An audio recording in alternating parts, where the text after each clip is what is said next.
오늘 우리에게 주시는 하나님의 말씀은 요한계시록 3장 14절에서 22절까지의 말씀입니다. 라오디게아 교회의 심부름꾼에게 이렇게 써 보내어라. 아멘이신 분이시요 신실하시고 참되신 증인이시요 하나님의 창조의 처음이신 분이 말씀하신다. 나는 내 행위를 한다. 너는 차지도 않고 뜨겁지도 않다. 내가 차든지 뜨겁든지 하면 좋겠다. 내가 이렇게 미지근하여 뜨겁지도 않고 차지도 않으니 나는 너를 내 입에서 뱉어버리겠다. 너는 풍족하여 부족한 것이 조금도 없다고 하지만 실상 너는 내가 비참하고 불쌍하고 가난하고 눈이 멀고 벌거벗은 것을 알지 못한다. 그러므로 나는 내게 권한다. 내가 부유하게 되려거든 불의 정렬한 금을 내게서 사고 내 벌거벗은 수치를 가려서 드러내지 않으려거든 흰 옷을 사서 입고 내 눈이 밝아지려거든 안약을 사서 눈에 발라라. 나는 내가 사랑하는 사람은 누구든지 책망도 하고 징계도 한다. 그러므로 너는 열심을 내어 노력하고 회개하여라. 보아라, 내가 문 밖에 서서 문을 두드리고 있다. 누구든지 내 음성을 듣고 문을 열면 나는 그에게로 들어가서 그와 함께 먹고 그는 나와 함께 먹을 것이다. 이기는 사람은 내가 이긴 뒤에 내 아버지와 함께 아버지의 보좌에 앉은 것과 같이 나와 함께 내 보좌에 앉게 하여 주겠다. 귀가 있는 사람은 성령이 교회들에 하시는 말씀을 들어라. 요한계시록에 나오는 7교회 중에 오늘 마지막 교회 라오디게아 교회를 향하여 주님이 주신 말씀이 오늘 우리가 읽은 편지입니다. 이 라오디게아 교회는 칭찬 한마디 듣지 못했고 책망은 아주 무서운 책망을 받았습니다. 예수님께서 정말 그렇게 하셨을까 싶을 만큼 아주 심한 책망을 받았습니다. 16절에 보면 나는 너를 내 입에서 뱉어버리겠다. 너를 보면 토할 것 같다. 그런 뜻입니다. 너무 심하잖아요. 예수님께서 아무리 그래도 어떻게 이런 표현을 하실까요? 도대체 라오디게아 교회가 어떤 문제가 있길래 그랬을까요? 미지근한 신앙이었다는 겁니다. 한마디로 15절에 보면 내 행위를 안다 하시고 내가 차지도 않고 뜨겁지도 않다, 미지근하다는 거예요. 이 미지근하다는 말은 이 19절에 보면 너는 열심을 내어 노력하고 회개하여라 하신 걸 보면 열심이 없다는 뜻입니다. 그게 또 우리에게 충격이에요. 솔직히 말해봅시다. 지금 이 자리에 계신 분 중에 열심 있는 분이 많을까요? 열심 없는 분이 많을까요?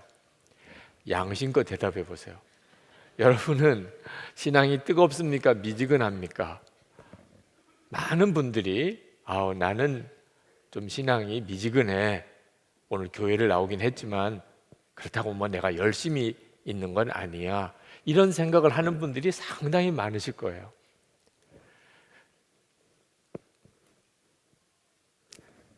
그게 크게 잘못됐다고 생각하지 않으니까 그런 거죠.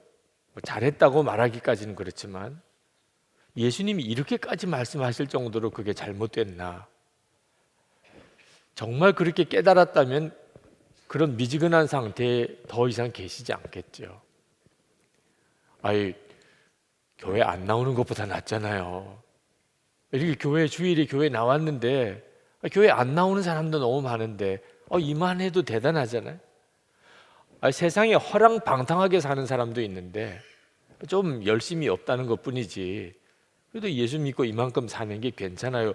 이런 생각을 하고 있습니다. 많은 분들이 지금도 이 자리에 그러실 거예요. 근데 오늘 정신 차려서 주의 말씀을 들으셔야 돼요. 미지근한 신앙생활이 얼마나 심각한 문제가 있는지를.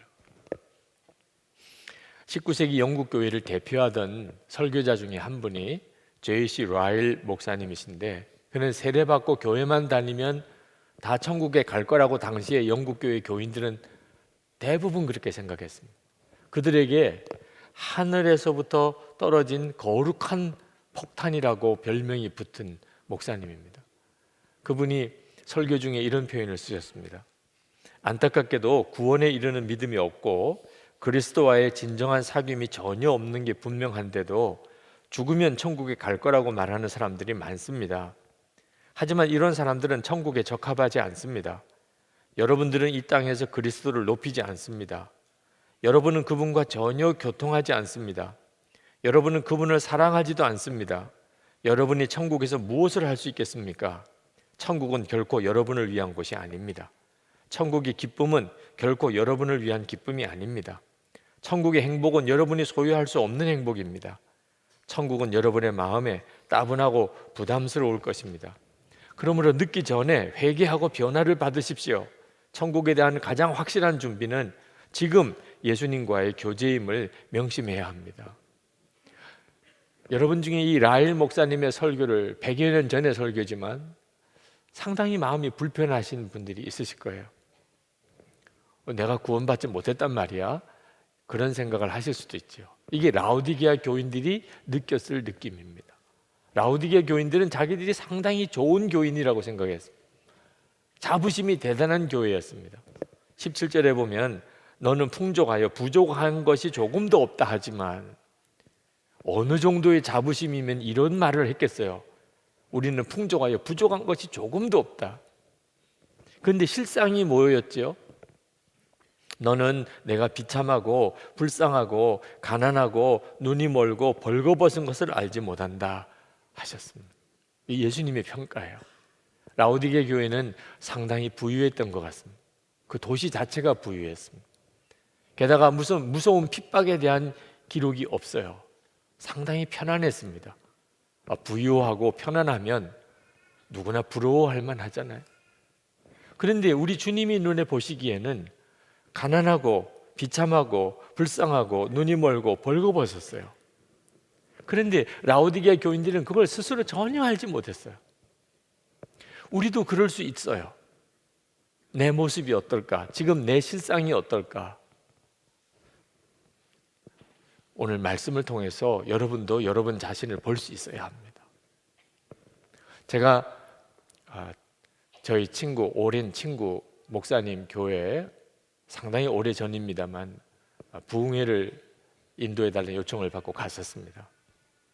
그때 여기저기서 부흥회를 인도해달라는 이야기를 듣고 내가 그래도 좀 은혜로운 설교를 하나보다 그런 생각을 했었어요.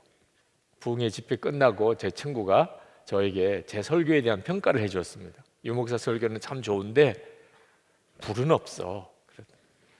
아무리 친구 사이지만 그렇게 정난하게 말하면 안 되잖아요. 그러면서 하는 이야기가 유 목사 설교를 들어보면 마치 칠판에다가 불이라고 이렇게 쓰고 그걸 자세히 설명해 주는 것 같아.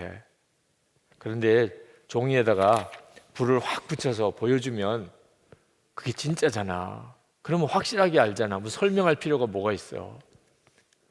제가 그때 저희 친구가 제게 해준 제 설교에 대한 평가를 듣고서 비로소 내가 그동안에 너무 무난한 설교에 안주하고 있었구나. 교인들이 은혜 받았습니다라는 말에 스스로 속고 있었구나 하는 걸 깨달았어요. 어떻게 하면 내 설교에 불이 있는 설교를 할 수 있을까? 그때부터 저에게 큰 기도 제목이었어요. 무난한 설교가 죽 쓰는 설교보다 더 나쁘다는 것을 처음 깨달았습니다. 무난한 설교를 했으니까 스스로 만족하는 겁니다. 다 은혜 받았다는데 만약에 죽 썼으면, 설교를 죽을 썼으면 아마 너무 괴로웠을 거예요. 제 설교에 대해서 깊이 점검하고 돌아보고 그래서 더 발전할 수 있었을 거예요. 신앙생활도 마찬가지입니다. 무난하게 신앙생활하는 게 아주 방탕한 것보다 더 나쁠 수도 있어요. 믿음 좋다고 소문난 어느 집사님 신방을 갔습니다. 그분은 대학 교수고 아주 믿음 좋은 집안에서 자랐고 성품도 좋으시고 아주 교양도 있으신, 다들 그분을 좋아하고 믿음이 좋다고 말씀하셨어요. 신방하면서 그 집사님에게 물었어요. 집사님은 사명이 무엇입니까? 정색을 하면서 목사님 저 사명 같은 거 없습니다. 그 집사님의 실상이었어요. 나는 사명 같은 거 없습니다. 차라리 아주 예수를 안 믿으면 전도라도 하죠. 미지근한 신앙을 가지고 있는 사람은 전도도 못 받아요. 그리고 주님 앞에 갑니다. 너 토할 것 같다. 그때서야 자기 믿음의 실상을 그때서야 보게 된다면 이거 정말 끔찍한 일이잖아요. 주님은 라오디게아 교회에 계속 말씀하시기를 18절에 그러므로 나는 내게 권한다. 내가 부유하게 되려거든 불에 정렬한 금을 내게서 사고 내 벌거벗은 수치를 가려서 드러내지 않으려거든 흰옷을 사서 입고 내 눈이 밝아지려거든 안약을 사서 눈에 발라라. 라오디게아 교회가 자랑하는 게 세 가지가 있었는데 하나는 부유함이고 또 하나는 아주 고급스러운 화려한 옷을 입고 사는 것이고 세 번째는 안약이 그 도시에 유명했습니다. 근데 우리 주님은 하나같이 그걸 뒤집어서 말씀하셨어요.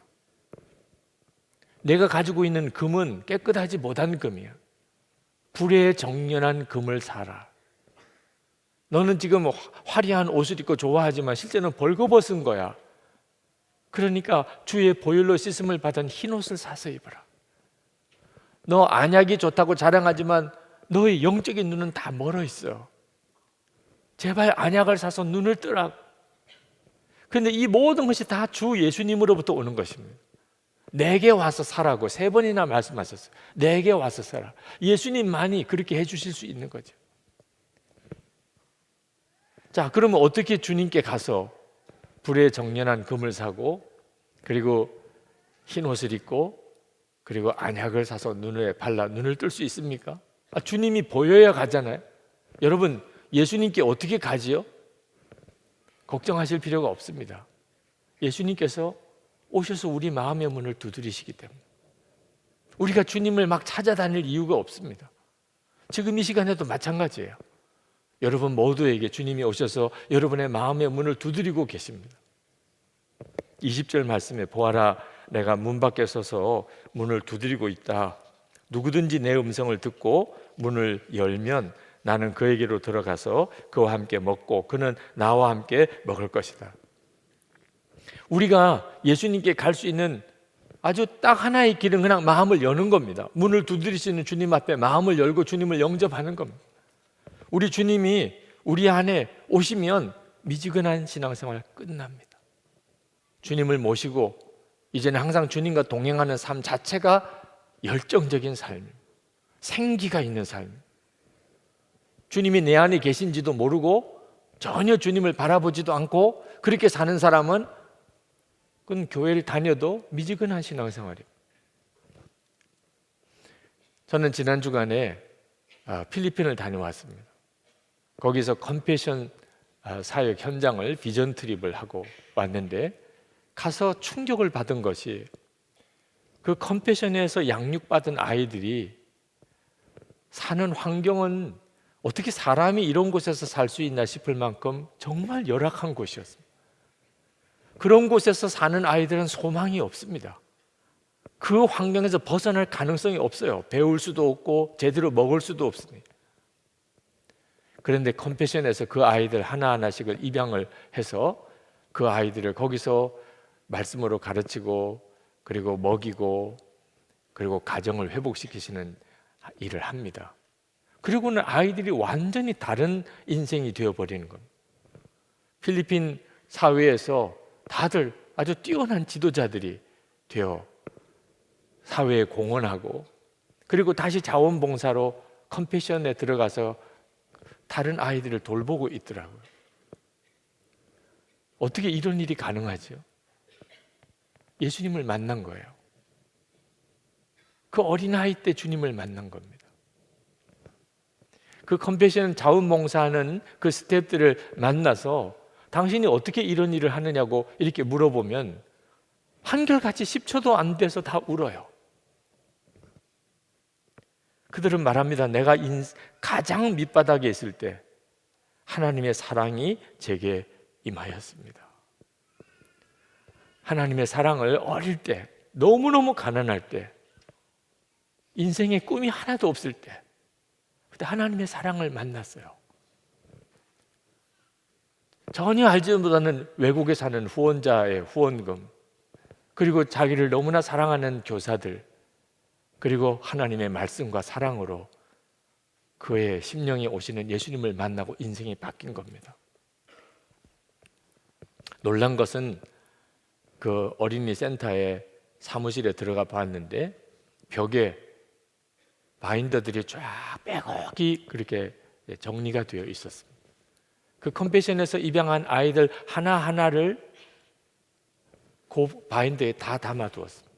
처음에 컴패션에 들어왔을 때 한 살이든 두 살이든 뭐 5살이든 7살이든 컴패션에서 양육을 시작했을 때부터 해마다 그 아이의 양육에 대한 목표와 과정과 결과, 그 사이에 주고받았던 양육 후원자들과의 모든 편지, 그 아이가 쓴 편지, 부모가 썼던 것, 그 아이 스스로가 자기 자신에 대해서 기록했던 것들 다 모아져 있어요.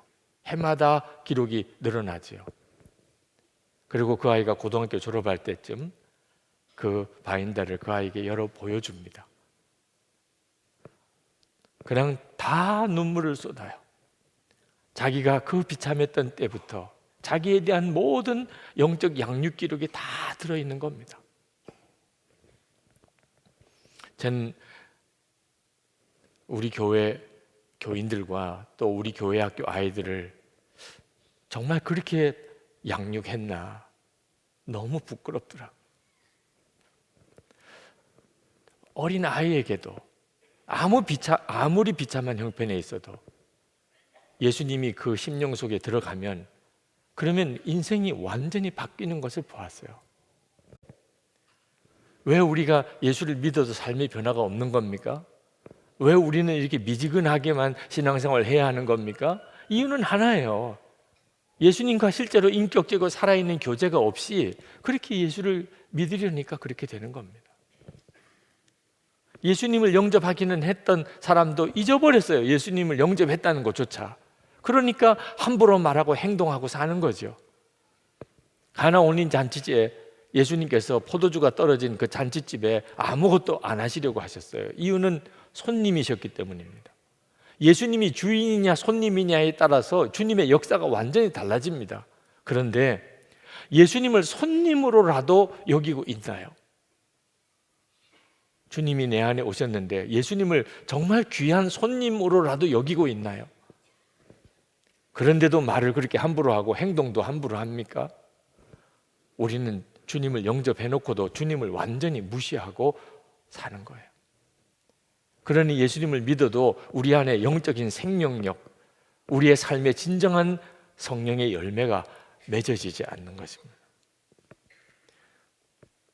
예수님을 진짜 영접하지 않았거나 영접을 했어도 전혀 예수님을 믿지도 바라보지도 않고 사는 것 때문에 라오디게아 교회에 같이 되는 겁니다. 라오디게아 교회에 주신 편지는 불신자에게 주시는 메시지가 아닙니다. 신앙생활을 오래 한 라오디게아 교인들에게 주시는 메시지였습니다. 이 시간에도 예수를 믿은 연한이 오래되신 분들 귀 기울여 들어야 합니다. 주님이 우리에게 원하시는 것은 너무 단순하고 소박합니다. 밥 같이 먹자. 우리 안에 오셔서 주님이 원하시는 것은 밥을 같이 먹자. 이 말씀의 핵심은 주님은 아주 특별한 때에 특별한 사건, 특별한 장소에서 주님이 우리를 만나주시는 게 아니라는 겁니다. 우리의 모든 평범한 일상 하루의 모든 순간에 주님은 우리와 같이 하기를 원하신다는 거예요.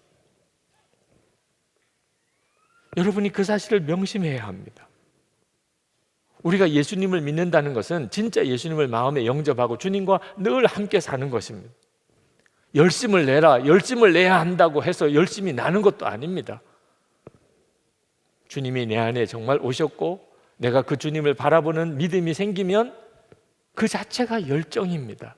생깁니다.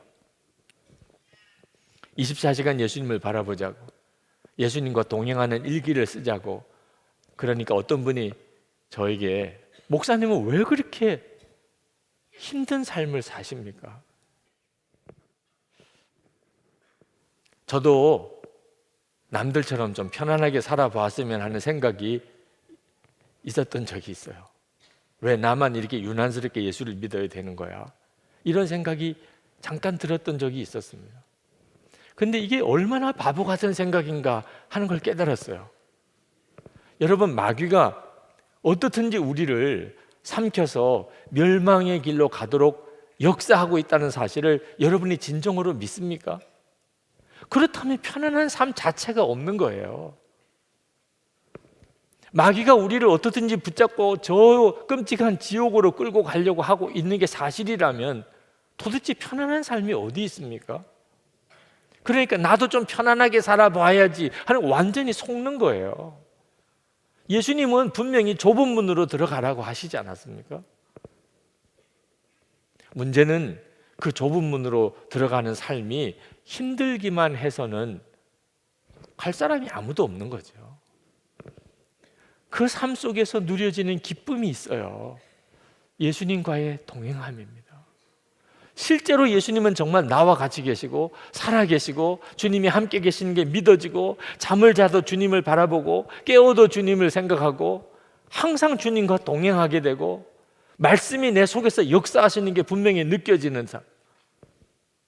그러면 좁은 길 가는 거 아무것도 문제가 안 됩니다.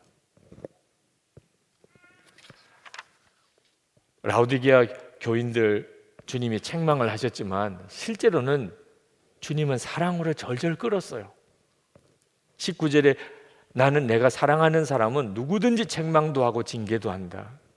사랑하니까 책망하고 징계도 하셨다는 거예요. 사랑하지 않으면 그냥 내버려 두지요. 너무너무 사랑하니까 그렇게 아주 심하다고 느껴질 만한 책망도 하신 거예요. 너무 안타까우니까 라오디게아 교인들이.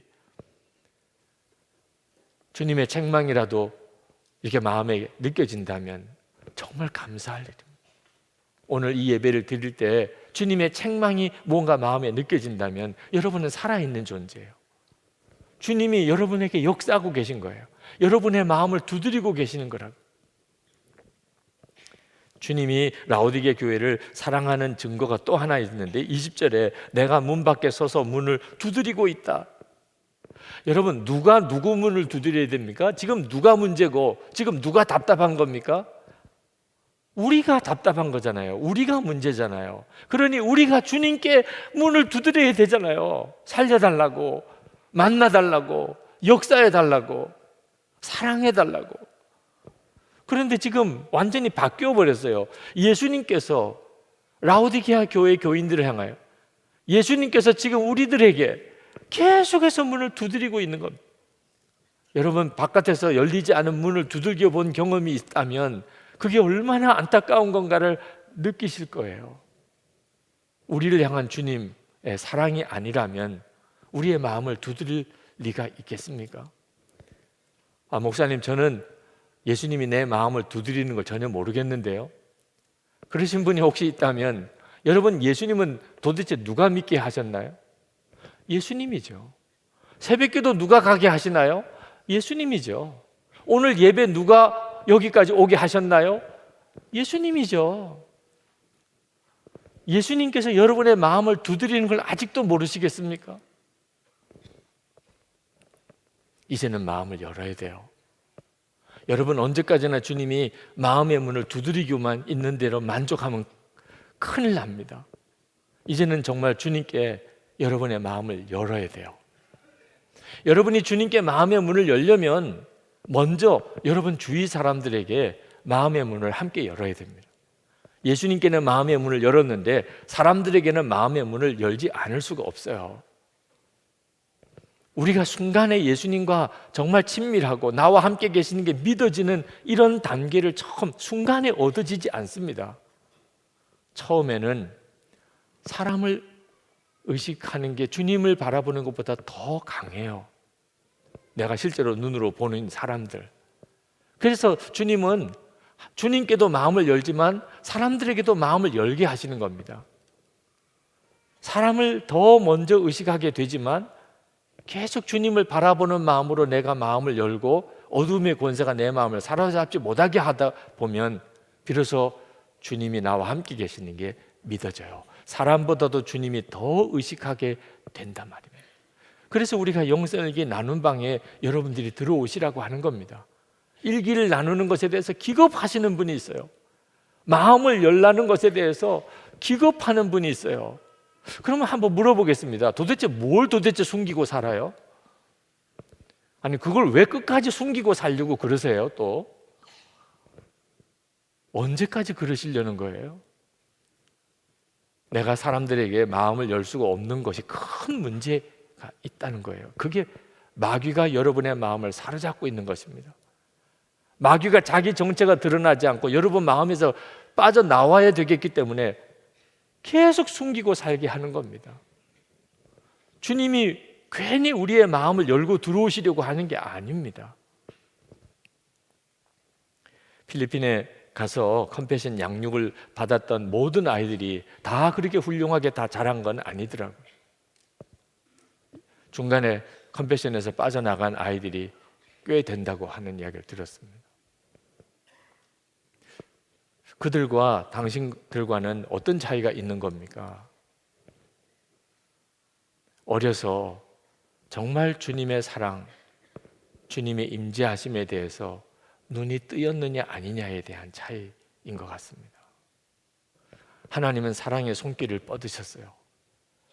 그 정말 끔찍한 지옥과 같은 형편에 있는 그 환경에 있는 아이들에게 하나님은 기적과 같이 하나님의 사랑을 손길을 뻗치셨어요. 근데 그 손길을 붙잡은 아이가 있고 놓아버린 아이가 있었어요. 주님의 사랑의 손을 놓아버린 아이들은 다시 술 취하고 술에 중독되고 아편에 중독되고 완전히 인생이 망가진, 같은 컴패션에서 양육을 시작했는데 인생이 어떻게 이렇게 갈라질 수 있나요? 하나님이 내미신 사랑의 손을 붙잡고 안 붙잡고는 우리가 해야 하는 것입니다. 안타까운 이야기는 부모들이 아이들을 컴패션에서 빼내가는 부모도 많대요. 14살 정도쯤 돼서 일을 시킬 만한 쯤 되면 돈 벌어오라고 빼내가는 겁니다. 그 아이들이 나가서 돈을 뭘 얼마나 벌겠어요? 그래, 인생은 완전히 달라진 인생이 되어버리는 거죠. 근데 여러분, 이것이 꼭 우리 문제인 줄 아십니까? 주님은 우리의 마음의 문을 두드리세요. 어떤 분은 믿음으로 문을 연 사람이 있습니다. 주님, 제 인생에 오십시오. 제 마음에 오십시오. 나의 주님이 되십시오. 그러나 계속 두드리는 주님의 음성을 듣고도 그냥 여전히 마음을 열지 않고 인생을 마치는 사람도 있습니다.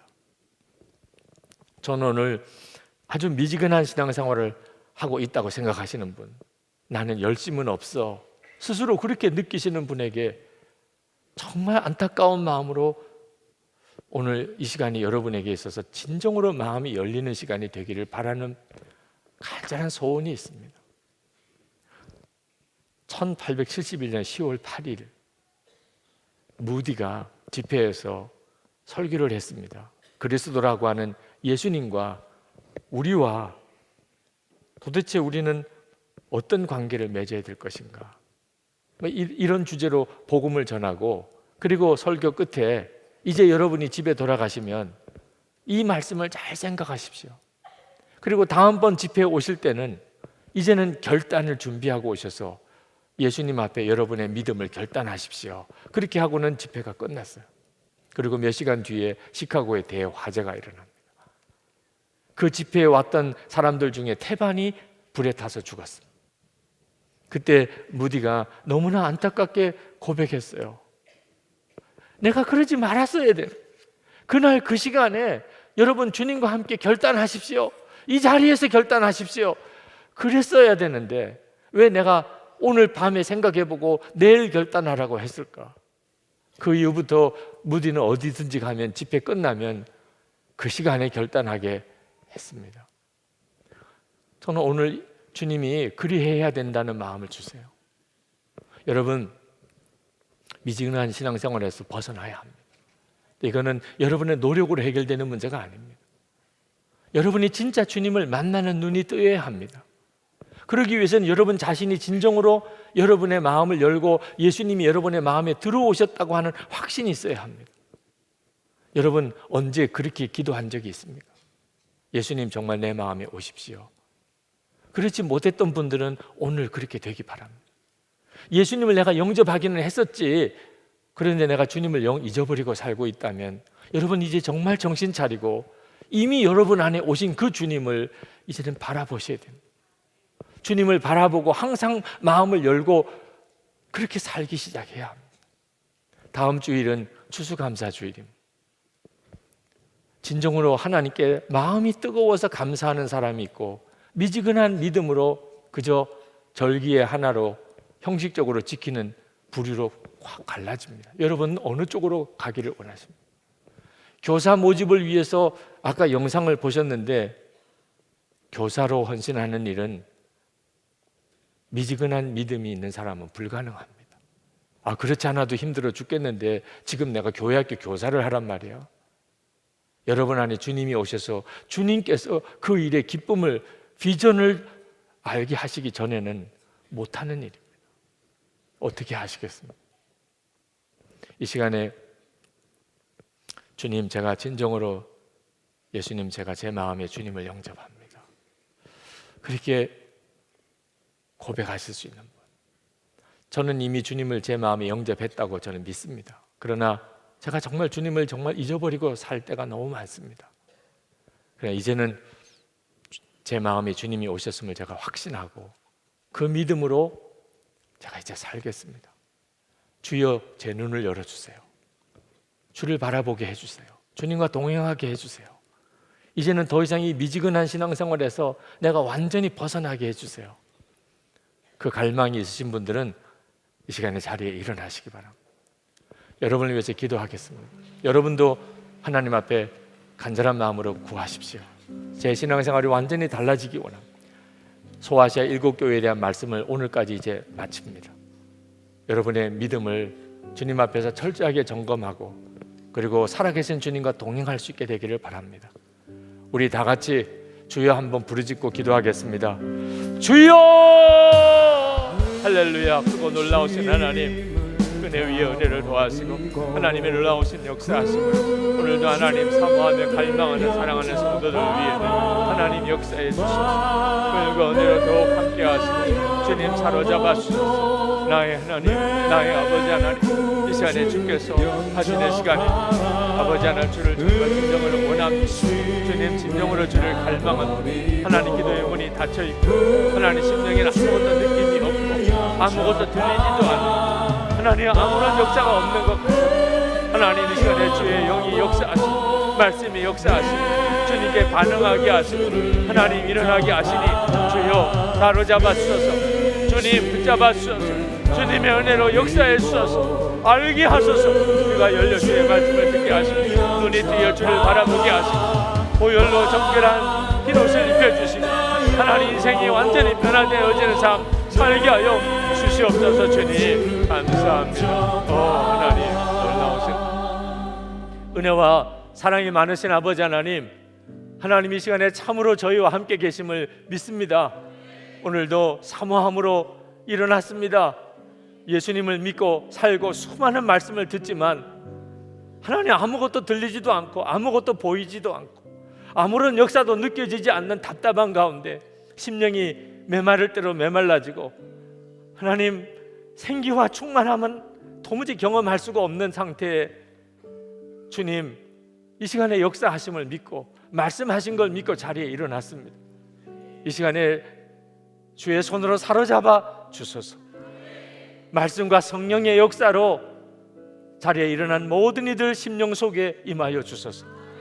주님 귀가 열려 주의 말씀을 듣게 하시고 눈이 뜨여 주의 임재하심을 보게 하시고 보혈로 깨끗하게 씻어 흰옷을 입혀 벌거벗은 걸 감추어 주시고 불에 정연한 금을 주어 진정한 부유함이 뭔지 알게 주시옵소서.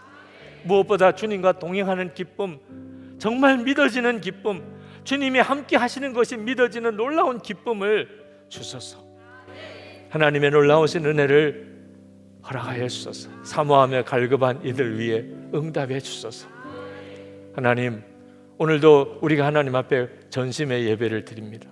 사모하며 갈망하며 하나님 또 준비된 예물을 주님 앞에 봉헌해 드립니다. 믿음과 감사와 사랑을 담았습니다.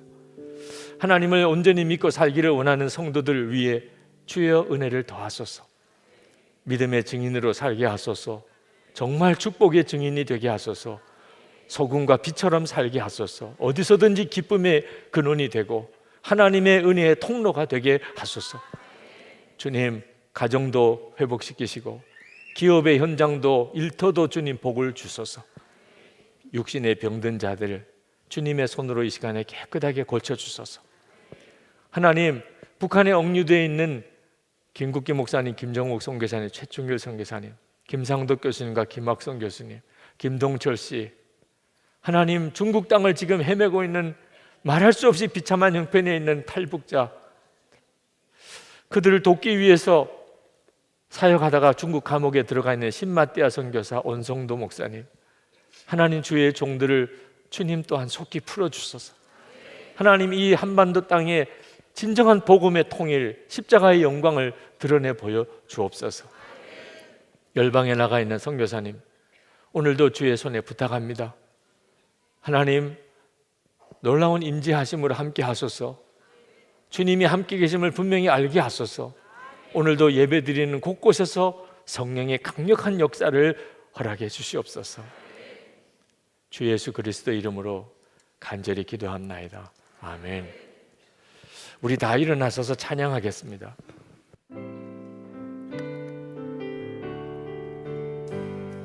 죄짐을 지고서 고나고든 내 마음속에 주 영접하며 새 사람 되기를 원하거든 내 구주를 영접하라.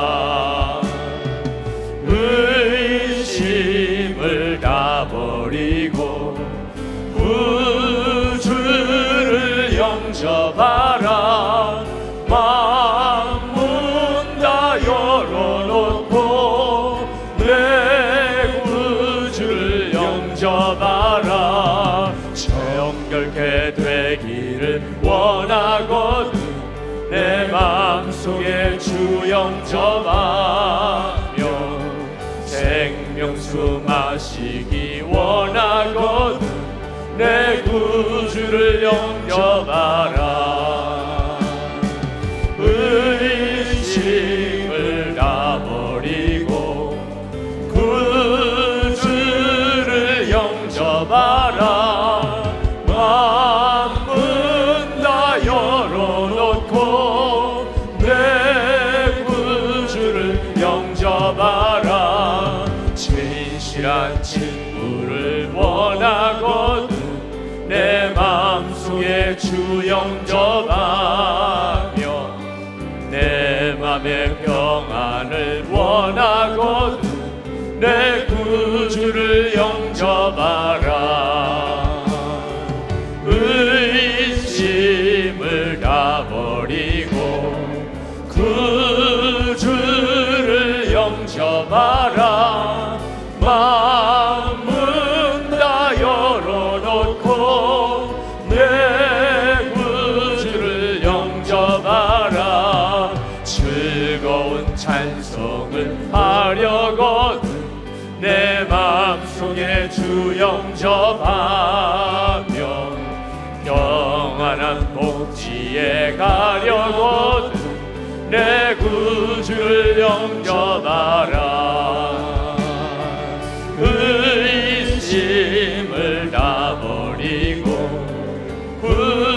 구주를 영접하라. 마음은 다 열어놓고 내 구주를 영접하라. 마음을 열고 하나님을 예배하고 돌아가는 모든 성도들 위해 예수님의 은혜와 하나님의 사랑과 성령의 교통하심이 충만히 함께 하시기를 축원하옵나이다. 아멘.